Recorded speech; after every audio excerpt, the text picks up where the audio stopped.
Tania et moi sommes très heureux de te retrouver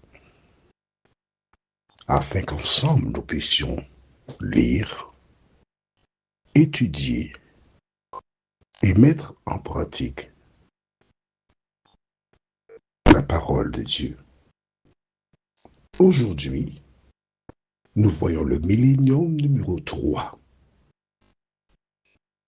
Avant d'aborder ce thème, recherchons la présence du Saint-Esprit. Notre Seigneur et notre Dieu, nous sommes en train de lire la parole et plusieurs découvrent un enseignement opposé à ce qu'ils ont reçu. Saint-Esprit, puisses-tu venir toi-même nous instruire, nous t'en prions. Au nom de Jésus, pour ta gloire éternelle. Amen. Rappelle-toi, nous avons vu dans Genèse 3, verset 19, cette déclaration où Dieu dit, je cite, « Car tu es poussière et tu retourneras dans la poussière. » Aujourd'hui, nous lisons dans le livre de Hébreux, chapitre 11, le verset 8. Déclare, Jésus-Christ est le même hier et aujourd'hui et éternellement. En fait, dans Malachie 3, verset 6, tu liras, car je suis l'Éternel, je ne change pas. Jésus-Christ, qui fait partie de ce qu'on appelle communément, alors c'est une parenthèse, la Trinité, lui aussi, il ne change pas. Donc ce qui a été donné dès l'origine continue jusqu'à présent. Allons au livre maintenant de 1 Corinthiens chapitre 15. Certaines personnes soutiennent, et il faut reconnaître qu'il existe des références bibliques qui pourraient inciter à croire que l'homme a une âme. C'est-à-dire que le souffle de vie, ils appellent ça l'âme. Et l'âme vit après la mort. C'est ce que déclarent des gens. Mais que disent les Écritures? Allons dans 1 Corinthiens 15 et nous lisons versets 42 à 45. Ainsi en est-il de la résurrection des morts. Le corps est semé corruptible, il ressuscite incorruptible. Il est semé méprisable, il ressuscite glorieux. Il est semé infirme, il ressuscite plein de force. Il est semé corps animal, il ressuscite corps spirituel. S'il y a un corps animal, il y a aussi un corps spirituel. C'est pourquoi il est écrit, le premier homme, Adam, devint une âme vivante. Le dernier, Adam, c'est-à-dire Jésus, est devenu un esprit vivifiant. Arrêtons-nous ici. Tu as noté que le premier homme avait une nature humaine corruptible, tandis qu'au retour de Jésus, l'homme nouveau aura un corps incorruptible, immortel, c'est-à-dire qu'il ne pourra plus jamais pécher. Mais ce que nous retenons surtout, c'est que le premier homme, Adam, était quoi? Une âme vivante. C'est très important. Donc l'homme n'a pas une âme, mais l'homme est une âme. Est-ce que c'est clair pour toi? L'homme est une âme. Surtout, n'oublie pas cette déclaration biblique, car beaucoup de personnes, malheureusement, pensent qu'on peut communiquer avec les morts. Mais ce n'est pas nouveau. Allons au livre de 1 Samuel, chapitre 28. 1 Samuel, chapitre 28. Et nous lirons un récit fort intéressant. Dieu avait choisi un homme qui s'appelait Saül, roi d'Israël. Il avait donné un ordre précis à ce dernier, mais il s'est laissé tromper par le diable et il fit le contraire de ce qu'enseigne la parole de Dieu. Aujourd'hui, le même diable incite des femmes et des hommes à faire de même. Mais que s'est-il passé? L'Esprit de Dieu laissa Saül et alors les démons prirent le contrôle de son maître. Lisons dans le livre de 1 Samuel, chapitre 28, les versets 1 à 11. En ce temps-là, les Philistins rassemblèrent leurs troupes et formèrent une armée pour faire la guerre à Israël. Akish dit à David, écoute bien la suite, hein. Tu sais que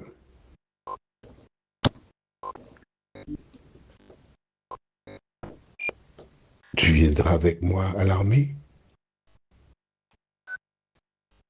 toi et tes gens.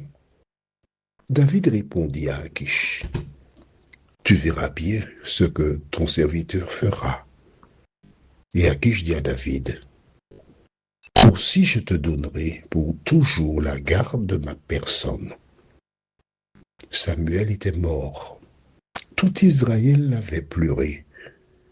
Et on l'avait enterré à Rama, dans sa ville. Saül avait ôté du pays ce qui évoquait les morts et ceux qui prédisaient l'avenir. Tu as entendu? Le roi Saül avait fait exterminer tous ceux qui évoquaient les morts, les spirites, et ceux qui prédisaient l'avenir. Les Philistins se rassemblèrent et vinrent camper à Sunem. Saül rassembla tout Israël et ils campèrent à Gilboa. À la vue du camp des Philistins, Saül fut saisi de crainte et un violent tremblement s'empara de son cœur. Saül consulta l'Éternel et l'Éternel ne lui répondit point, ni par des songes, ni par l'Urim, ni par les prophètes. Et Saül dit à ses serviteurs, cherchez-moi une femme qui évoque les morts, et j'irai la consulter. On s'avait dit sur un court instant. Le même Saül qui avait fait exterminer les 10 heures de Bonaventure, ceux qui évoquaient les morts, face à cette situation, il a dit cherchez-moi une femme. Il n'a pas dit une personne, mais une femme. Pourquoi a-t-il dit une femme? Apparemment, selon le texte, les femmes étaient cotées et reconnues comme étant le canal par lequel le diable faisait des miracles. Et quand il fit la déclaration, nous lisons la suite, ses serviteurs lui dirent, voici à Endor, il y a une femme qui évoque les morts. Alors Saül se déguisa et prit d'autres vêtements. Et il partit avec 2 hommes. Ils arrivèrent de nuit chez la femme. Saül lui dit, prédis-moi l'avenir en évoquant un mort, et fais-moi monter celui que je te dirai. La femme lui répondit, voici, tu sais ce que Saül a fait, comment il a retranché du pays ceux qui évoquent les morts et ceux qui prédisent l'avenir. Pourquoi donc tends-tu un piège à ma vie pour me faire mourir? Saül lui jura par l'Éternel en disant, l'Éternel est vivant. Il ne t'arrivera point de mal pour cela. La femme dit, qui veux-tu que je te fasse monter? Et il répondit, fais-moi monter, Samuel. On s'arrête ici. Voici un homme qui avant obéissait à Dieu et qui maintenant se tourne vers les démons.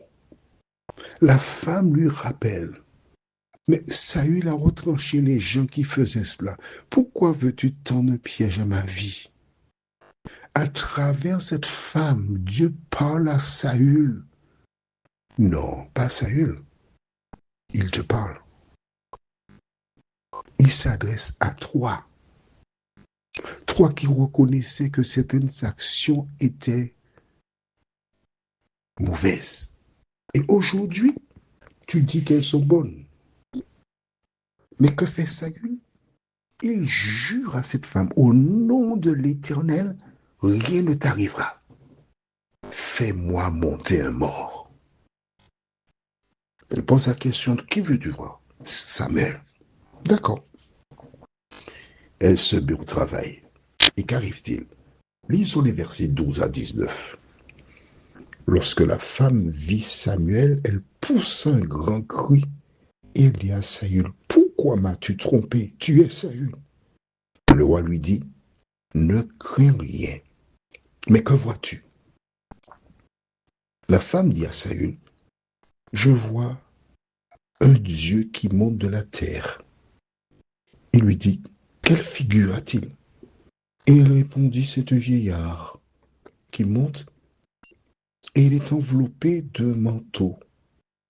Saül comprit que c'était Samuel. Tu as entendu?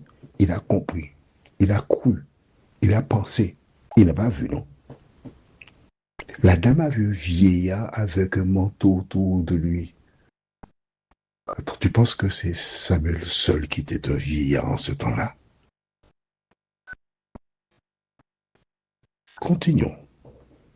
Tu verras la suite. C'est très intéressant.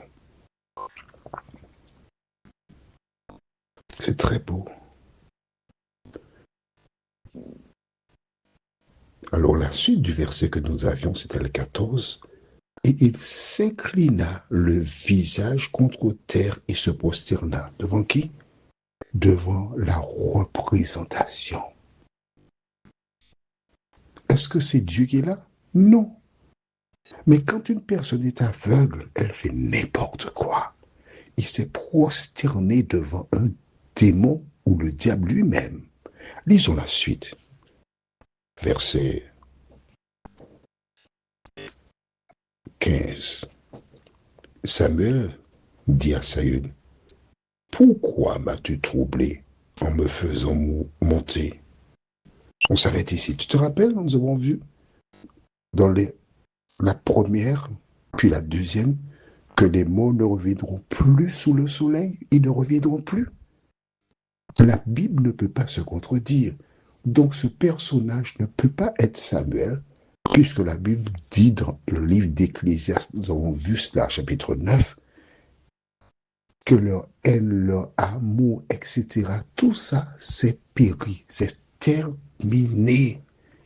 Donc, Saül s'adresse à une puissance qui n'est pas Samuel. À la question, alors je reprends à partir du verset 15. Samuel dit à Saül, pourquoi m'as-tu troublé en me faisant monter? Saül répondit, je suis dans une grande détresse.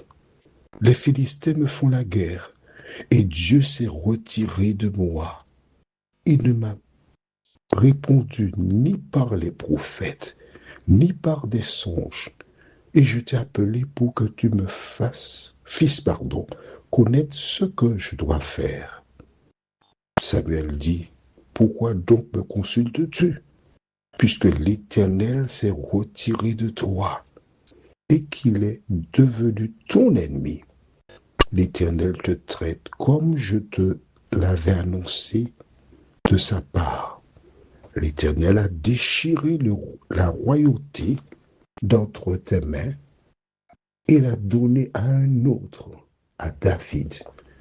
Tu n'as point obéi à la voix de l'Éternel, et tu n'as point fait sentir à Amalek l'ardeur de sa colère. Voilà pourquoi l'Éternel te traite aujourd'hui de cette manière, et même l'Éternel livrera Israël avec toi entre les mains des Philistins. Demain, toi et tes fils, vous serez avec moi, et l'Éternel livrera le camp d'Israël entre les mains des Philistins. Est-ce que selon toi, ce, entre guillemets, Samuel a appris quelque chose de nouveau à Saül? Pas du tout. En fait, tout ce qui a été dit là, Dieu l'avait déjà annoncé.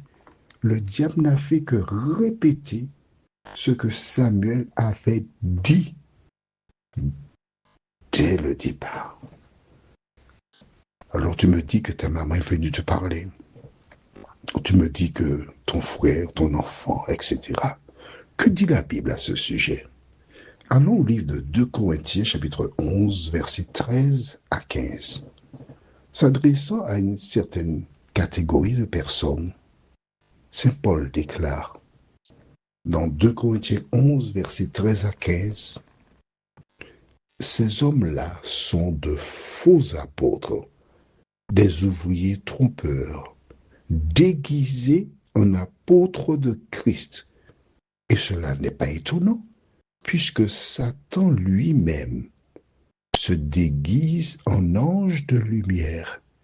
Il n'est donc pas étrange que ces ministres aussi se déguisent en ministres de justice. Leur fin sera selon leurs œuvres. En clair, Satan se déguise. Les ministres de Satan sont qui? Les démons de Satan. Ils se déguisent, ils prennent la forme de personnes, la voix, pour tromper les gens. Mais quand tu as compris qu'une fois qu'une personne décède, c'est terminé, elle retourne à la terre, le souffle retourne à Dieu, nul ne peut plus jamais te tromper. Prions. Notre Seigneur et notre Dieu, merci pour la parole. Merci de continuer de nous éclairer jour après jour. Et que le Saint-Esprit nous accompagne. Permets que tes enfants écoutent encore, en lisant encore les Écritures, et qu'ils puissent obéir au conseil donné par le prophète Ésaïe. Si vous êtes docile et que vous avez une bonne volonté, vous mangerez les meilleures productions du pays. Merci de nous entendre et de nous exaucer. Nous t'avons prié au nom de Jésus pour ta gloire éternelle. Amen. Que l'Éternel continue de te bénir.